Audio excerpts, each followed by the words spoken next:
Hey nerds, welcome to Jared Barry X. We're going to kind of continue with my little wrap-up series here. I found a tier list to rank all the characters. I was going to do them in order like I'm going to do on this video, but instead, here's what we're going to do. Sneeze hit me out of nowhere. Here's what we're going to do for this one. I'm going to rank the villains in the Vampire Diaries based off of, for me personally, threat and likability and just if I enjoyed them being on the screen. So before we get into this, these these are my opinions. Okay, this is my rankings for the Vampire Diary villains. It's okay if you disagree. You can tell me if you think somebody deserves to be higher or lower on your personal list. You can let me know your personal list in the comment section down below, and we can talk about it. But these are just my opinions about the villains. Same as like when I rank the actual characters.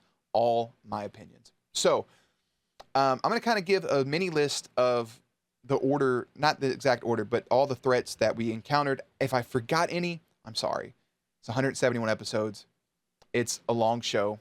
And yeah, 8 seasons. So a lot of threats came and went. A lot of things were handled rapidly. And so yeah, if you guys are new to my channel, feel free to subscribe for daily content. If there's a day there is a reaction, I will have links in the description box for the Patreon, the Twitch stream, and everything in between. You can actually watch all 8 seasons of the Vampire Diaries on the Patreon, including the first and last episode for free. So here is all the threats that we've kind of encountered over the course of the show, right? First thing, just vampires in general aren't really a threat. They're not going to be on this list. We kind of encounter Damon early on as a crow, kind of makes himself a threat to Stefan and his potential relationship with Elena. We then learn about the tomb vampires. With the tomb vampires, though, we learn about Catherine Pierce, aka Catalina Petrova, right? We then learn about werewolves. And with werewolves, we end up moving into the territory of learning about Elijah and the originals. So then we get Klaus in the originals. With Klaus, we learn about Michael, the first. These are why they're Michelson. He's the all-powerful vampire hunter, basically. He's a vampire that feeds on vampires.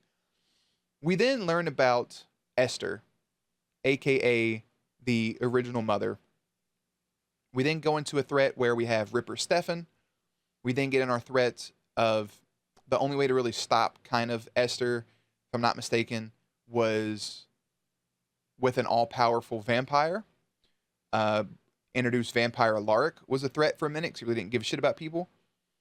Then we get introduced to the 5, the Hunters, which leads to kind of Jeremy not really ever being a threat, but still he became one. But Connor Jordan is an amazing character that deserves a ton of respect as being a part of the 5. From the Connor threat, we move into Silas and this revelation that there's a cure. And with Silas comes Ketsia, aka Tessa. With that comes the other side. Once the other side and stuff's vanquished, we now have people called the Travelers, and we get introduced to a villain named Marcos. From Marcos leads into the prison worlds, which leads into Kai Parker, who is an all-powerful siphon. We then get Lily and the Heretics, who actually makes Kai Parker stronger by making him a heretic, a siphon heretic at that. So Lily and the Heretics and that whole list. We then get introduced to Julian, who's a giant piece of shit. From Julian, we move into Raina Cruz / the Phoenix Stone / the Hellstone. And then we get the Siren, Sybil, and Celine, and the Vault. And then we get Arcadius / Cade / the Devil being our last threat before moving into the Hellfire Bell / Catherine, coming back for one last hoorah. So I have 12 rankings here. Also, I would like to mention, for kind of a mini threat for a minute, was Dr. Wes Maxfield at the beginning of season 6, or was it 5? It was season 5, where the girls are in college after graduating, and he's experimenting with the Augustine vampire, who is revealed to be Enzo. On top of that, he ends up getting Damon, and he's kind of a threat. Not really. I would put him at the very bottom because he was never really a threat. So I'm going to go from, let's go 12. Okay, so here's going to be my rankings. I have 13. This is from 13 to 1 being, in my opinion, the worst villains to the best villains in order of threat and likability and just people that I enjoyed seeing on screen. So 13 is going to be Dr. Wes Maxfield. He was kind of a threat, but not really. He's just kind of a human who knew how to torture vampires. So he doesn't even really deserve to be on the list. I'll tell you who you're not going to see on the list, actually. You won't see separately. You won't see Elijah, Michael, and Vampire Lark, the Belle / Catherine separate on the list. You will see Catherine, but not the Belle, Catherine, that final hoorah person. So, number 12 would be Marcos and the Travelers. Easily the most forgettable character of the entire show. The most forgettable, most supposed to be important character. Easily forgettable, useless. I just realized you can see my only fan. Number 11 is the Sirens / the Vault. I knew the way they talked about the Vault, it was going to be pointless. You release Sybil, and I imagine you just release her, and she's out doing her bidding with Enzo and Damon, and it never felt important or as a threat, honestly. Even when they killed Sarah Salvatore, like even when that happened, it still didn't feel as a threat, man. Like you're just wrapping up the show at that point. Number 10 is the Tomb Vampires from season 1. They actually felt like a threat when they got released on Founders Day. That shit was wild. Led to the death of the mayor and the death of, it was Anna, right? He stabbed Anna like right in the heart. Number 9, I'll put the Heretic / Julian. This also encompasses Lily because they kind of feel like they took over for a minute. Julian kind of took over Mystic Falls for a while. But again, they never felt as scary or as powerful as they should have. We know they're powerful by some of the stuff they did, but they never came off as being a threat to anybody. Like literally, there was a lot of threats, and then later like, oh my God, my children, why have you done this? Blah, blah, blah. It never felt like a fucking problem. Like Julian, a little bit more, but I don't know, man. They were just assholes, if anything. Right above the Heretics at number 9, at number 8, I have Cade. Being the all-powerful devil still didn't feel that threatening. He told Stefan and Damon they have an eternity to serve him, but it ended up being 2 episodes, and he worked his bargain down to a year. I don't know, man. I don't think you should be able to negotiate that well with the devil. I would probably put Esther below Cade if we was to put Esther kind of on her own, maybe even above Cade, because she felt like a threat to killing all of the originals, and if they kill all the originals, it kills every vampire basically, because everybody is sired or from that bloodline. So if you kill all the originals, then every vampire dies. Esther kind of felt like a more important deal, but I'm going to lump her in with the overall originals. Number 7 is somebody else that could have been a lot cooler, being Reina Cruz and the Phoenix Stone. If they just would have built that up to be her whole season, like, fuck the Heretics. Like, if you would have actually had Reina go around and, like, claiming, other than Bo, like, claiming these Heretics, or maybe even going and killing an original, or doing something, or killing a main character, and trapping them in the Hellstone forever, that would have been great. That last moment of her stabbing Stefan in the Hellstone, and then the stone being broken, you're like, oh my God, where'd Stefan go? Nowhere. It just released all the souls, is all it did. They just all got released. If they would have had more backstory on the stone, if it would have been mentioned, like Dr. Shane mentioning, like a Phoenix Stone when he was mentioning Silas and this cure for vampirism, and if he mentioned Cade, if you would have dropped that stuff in earlier, a lot of these moments would have been a lot cooler. Number 6, this may be extremely low for a lot of you all. This may be extremely low for a lot of you.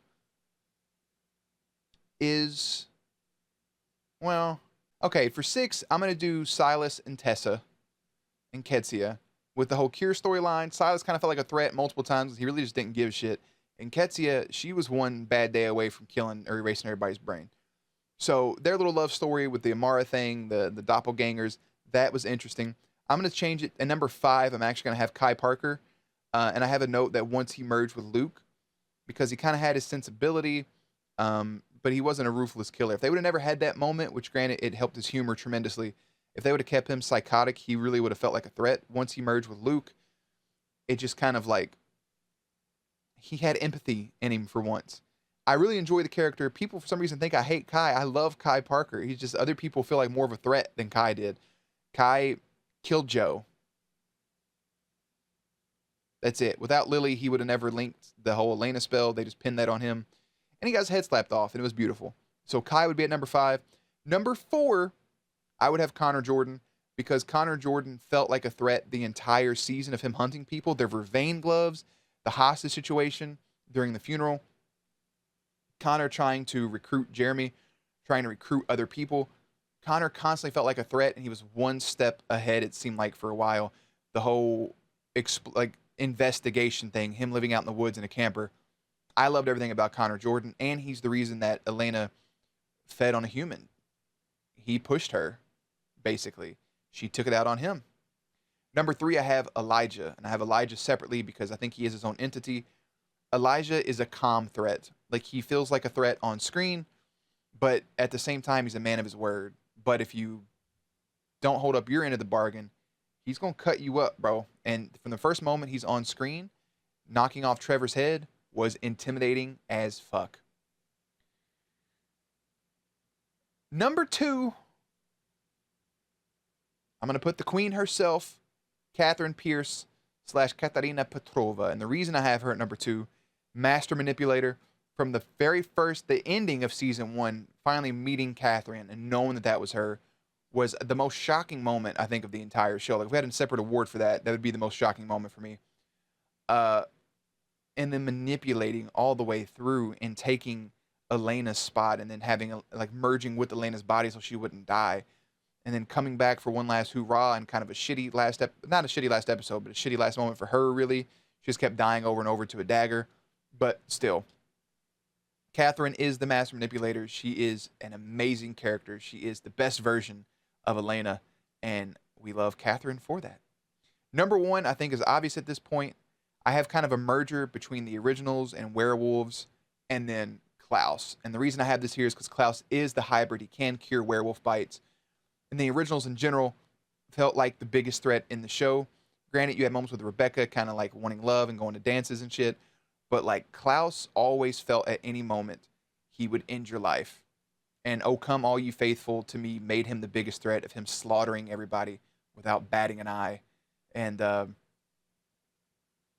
I wish we would have seen more of it. I think without Caroline being there and him having feelings for Caroline, he would have been way more ruthless with these characters.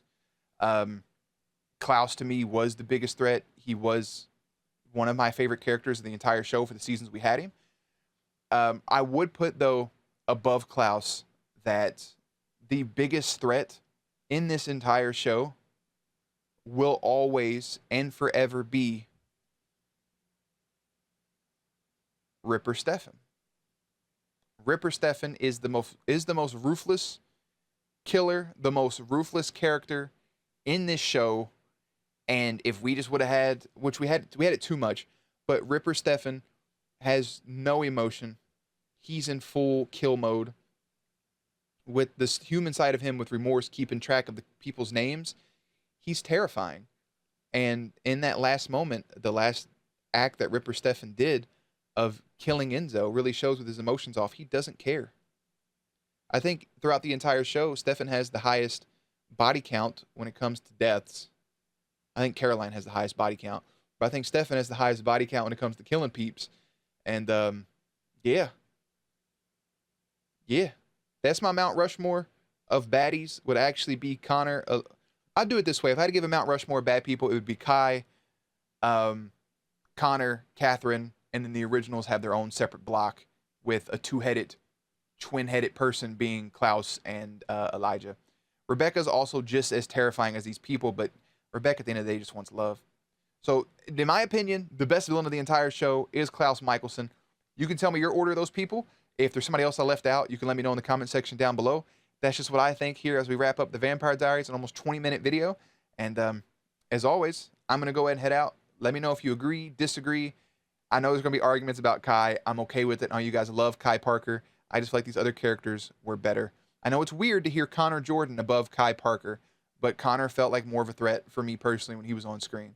So as always, links and everything will be in the description box down below. If you want to watch all of the Vampire Diaries, it's there on Patreon. If you want to watch the first episode or the finale for free, it's on Patreon, as well as season 5 finale because it was cut from YouTube. But as always, guys, links and everything down there. Playlist up on screen. Stay cute, stay hydrated, and I will catch you on the next one.